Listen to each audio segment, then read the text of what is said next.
Airlines Flight 2998 bound for Atlanta, Georgia, with continued service to Dallas-Fort Worth International Airport.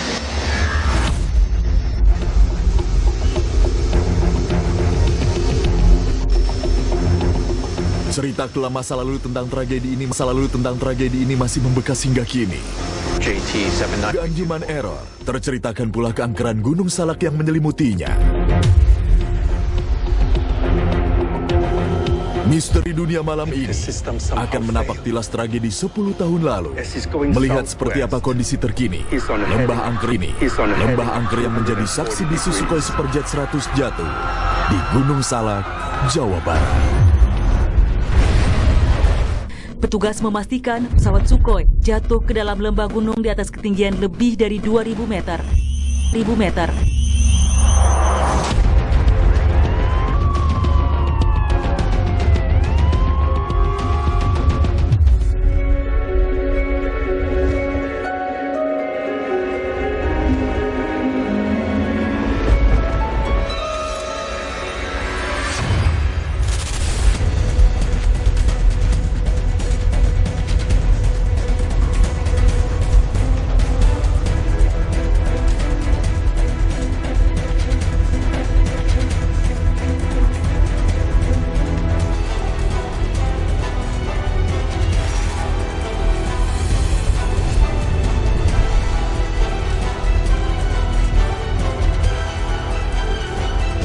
Kisah 9 Mei 2012 lalu, sebuah pesawat komersil Sukhoi Superjet 100 dengan kode SSJ-100 melakukan demo flight dengan menyebar 100 undangan yang diantaranya pebisnis bidang penerbangan, wartawan, dan pihak-pihak lainnya untuk memperkenalkan produk pesawat baru itu ke Indonesia.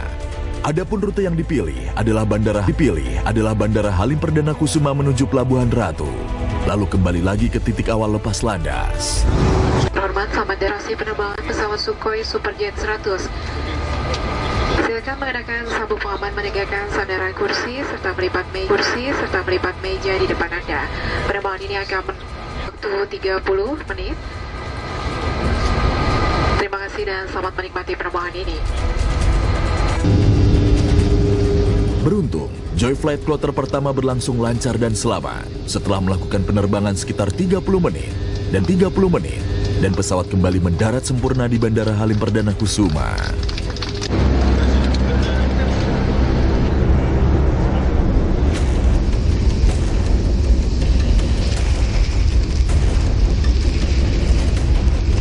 Untung tak dapat diraih, malang tak dapat ditolak.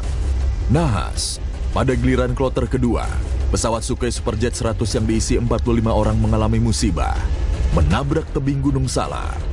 Di ketinggian 6.250 kaki atau setara 1.900 meter, lalu meluncur menuruni lereng dan berhenti di ketinggian 5.300 kaki atau 1.600 meter. Pull up. Terrain. Don't sink. Pull up.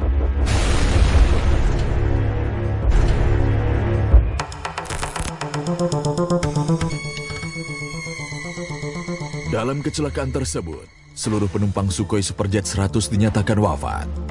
Alhasil, dunia penerbangan Indonesia berduka dalam kala itu. Kini jelang 10 tahun tragedi nahas itu terjadi, tak bermaksud apa-apa atau membuka luka lama. Tim Misteri Dunia coba melakukan penelusuran untuk melihat bukit angker dan cerita lembah Sukhoi Gunung Salak saat ini.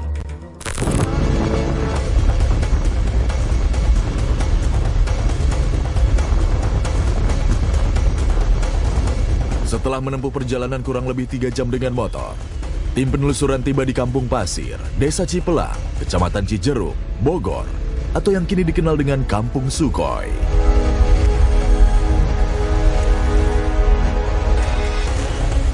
Disinilah tempat dulu kami sebagai relawan dan tim SAR di dalam melakukan operasi SAR korban dari kecelakaan pesawat Sukhoi yang terjadi di lereng Gunung Salak.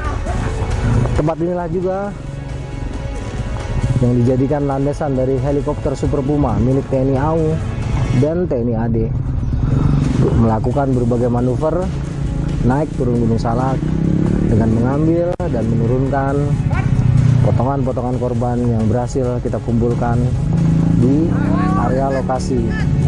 Di tempat ini juga lah. Setelah dari sini, gue bermalam di sini, gue akan melakukan pendakian selanjutnya lewat Cimelati. Dan dari Cimelati itulah gue bolak-balik naik Gunung Salak untuk melakukan operasi SAR atau operasi pencarian dari korban-korban kecelakaan Sukhoi yang terjadi 10 tahun silam.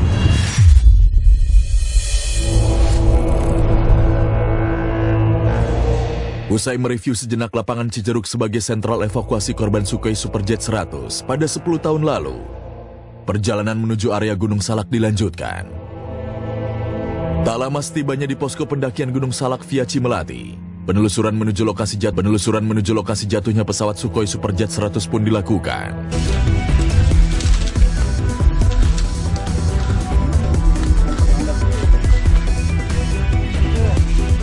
Medan menuju area yang akan dieksplorasi terbilang terjal dan menyita tenaga. Namun bermodal tekad ingin melihat dari dekat seperti apa kondisi lembah Sukhoi saat ini, tim penelusuran misteri dunia terus berjalan di payungi rimbunnya pepohonan Gunung Salak.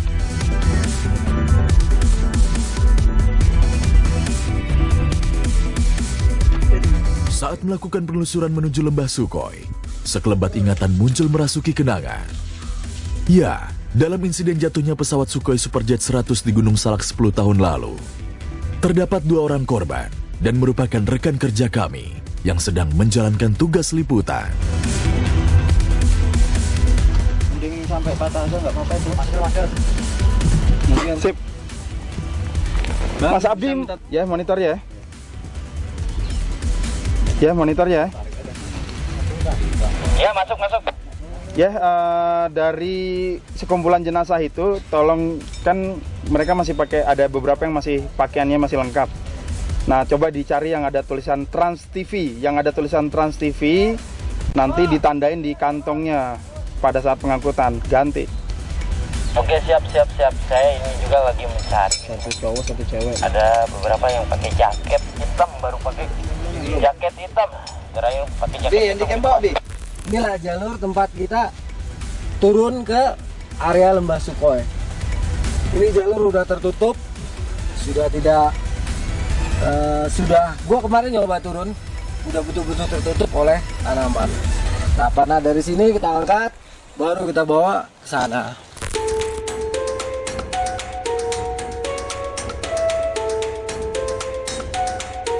Ya pemirsa, kondisi lembah Sukhoi saat ini ternyata sudah ditutup dan terkubur bersama kenangan kelam kecelakaan maut 10 tahun lalu. Cuaca buruk, medan terjal, serta semak berduri dan pepohonan liar di sekeliling membuat tim misteri dunia harus menyudahi penelusuran. Namun meski begitu, kisah mendalam saat ikut serta dalam evakuasi korban pesawat Sukhoi Superjet 100 di masa lalu masih membekas dalam ingatan. Saat itu dibilang mencekam ya mencekam, dibilang tidak mencekam ya tidak mencekam gitu kan. Intinya adalah kita selama di sini itu alhamdulillah gue pribadi lancar-lancar aja gitu kan, nggak ada apa-apa. Kita bekerja dengan tulus, dengan ikhlas. Intinya mumpung gue juga ada di sini, gue mau sekali lagi ngajak rekan-rekan kita kirimkan lagi doa suratul Fatihah kepada para korban yang telah tidur di lokasi. Semoga arwah para korban diterima di sisi Allah dengan baik. Al-Fatihah. Semoga para korban mendapat tempat yang terbaik di sisi Tuhan Yang Maha Esa. Amin.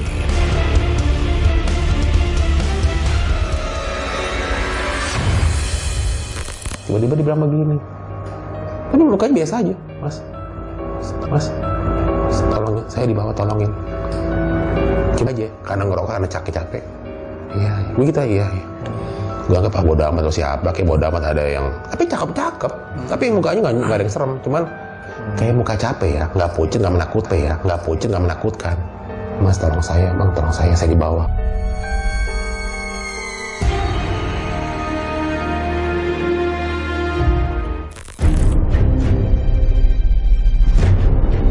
Jelang 10 tahun tragedi maut Sukhoi Superjet 100 menabrak tebing Gunung Salak, kini beragam kisah tertinggal. Mulai dari kenangan evakuasi korban tewas, hingga cerita mistis yang beredar.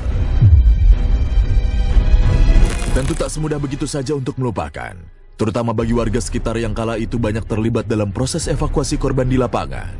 Untuk mereka, Gunung Salak adalah keramat, menyimpan sejuta misteri, dan jangan coba-coba meremehkannya.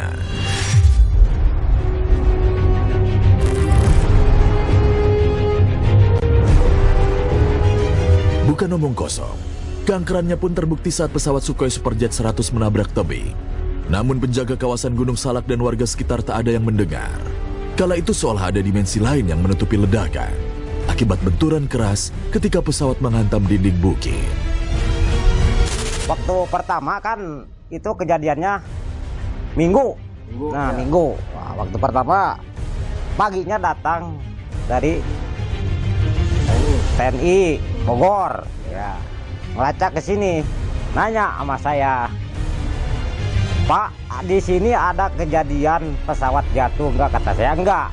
Ya saya bilang gitu aja enggak, soalnya nggak ketahuan kedenger, tuh ngebeledaknya enggak, ini enggak, cuman kelihatan asap, Pak, asap kayak bakar ban, kata saya. Nah kata si TNI itu, ayo Pak lacak ke sana, ya. Anak saya kan di sini, ya ikut sama anak saya ke sana, ngelacak. Nah, ke sana ke puncak. Pas ketemu di sana, nah dia mah udah tahu, tuh si buntut pesawat itu ada di pohon. Oh iya. Ya si kepalanya ada di bawah. Waktu pertama kejadian saya sih nggak dengar ya, nggak dengar ada ledakan kapal nabrak di Bukit Gunung Salak, cuman saya tahunya selang beberapa jam aja, tahu dari tim SAR yang datang itu ke lokasi ini. Ke lokasi ini.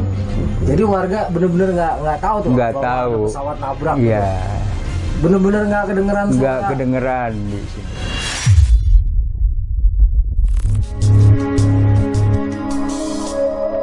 Layaknya gunung yang lekat dengan misteri, begitu pula halnya gunung berketinggian 2211 meter itu. Di kalangan pendaki, Salak Sohor sebagai gunung keramat yang memiliki kisah dan legenda abadi. Dalam catatan, tak sedikit pengunjung meninggal di sana, seperti di Kawah Ratu karena menghirup racun belerang. Juga Curug Seribu, yang banyak menelan korban jiwa akibat arus deras, hingga membuat pengunjung meregang nyawa karena tenggelam. Warga sekitar dan para pendaki percaya bahwa arwah mereka yang meninggal di sana masih bergentayangan dan menghantui para pengunjung Gunung Salak.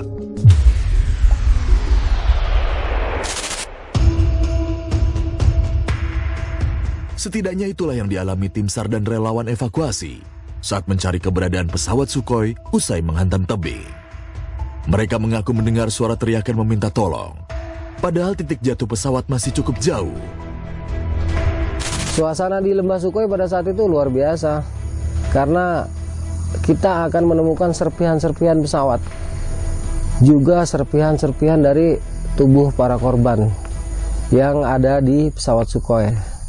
Itu masih ada asap tipis ya, masih ada asap tipis mengebul, dan di bawah itu ya biasa kita langsung berkoordinasi dengan seluruh orang yang ada di bawah, terus kita bekerja untuk mengumpulkan bagian-bagian dari jenazah tubuh korban ya. Kita kumpulkan itu ya cukup memilukan lah situasi dan kondisinya, kita masukkan ke dalam kantong jenazah, dan gue yakin tidak semua itu bisa diambil karena memang satu, kondisi TKP-nya itu sangat curam, terus hutan lebat ya.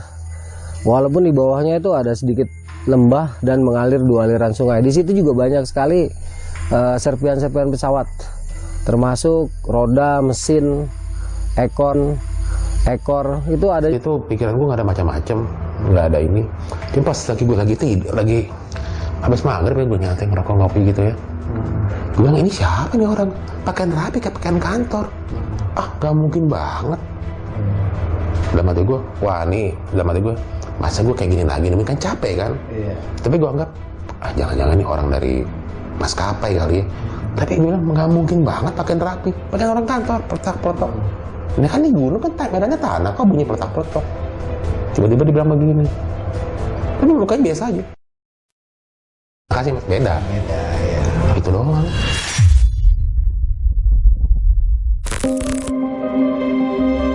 Kini memasuki tahun ke-10 tragedi Sukhoi.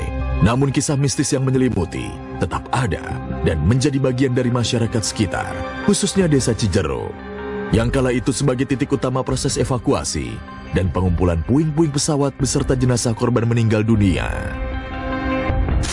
Ada sih warga juga yang pernah ngelihat katanya ada kepalanya doang sepotong, terus ada tangannya yang teriak-teriak minta tolong gitu. Ya memang benar-benar seram itu, udah kejadian rame itu langsung sepi kan. Wah, kayak di kuburan sepi lah gitu. Orang ya nggak berani keluar karena ada cerita warga yang pernah nemuin itu. Jadi pada ketakutan, ya. Jadi pada ketakutan. Tapi sampai sekarang juga kemarin ada sini kan, ini dekat sekolahan. Itu kemarin ada pembangunan dari sekolahan. Banyak juga yang ngomong itu. Ya, itu banyak cerita-cerita yang minta tolong, yang nangis, yang ketawa-ketawa gitu. Di lapangan. Ada lapangan itu.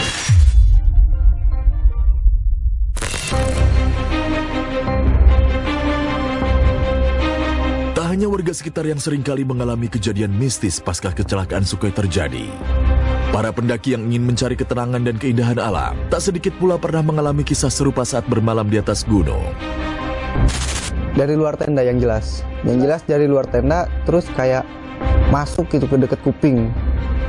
Ayo keluar, kita nyari kayu bakar-bakaran depan tenda buat ngangetin badan, enak katanya. Untuk aja nggak kebayang, yang pasti kayak ada temen yang lain gitu, pendaki yang lain buat ngajakin nyari kayu bakar. Ayo keluar, kita nyari kayu bakar-bakaran di sini bareng kita.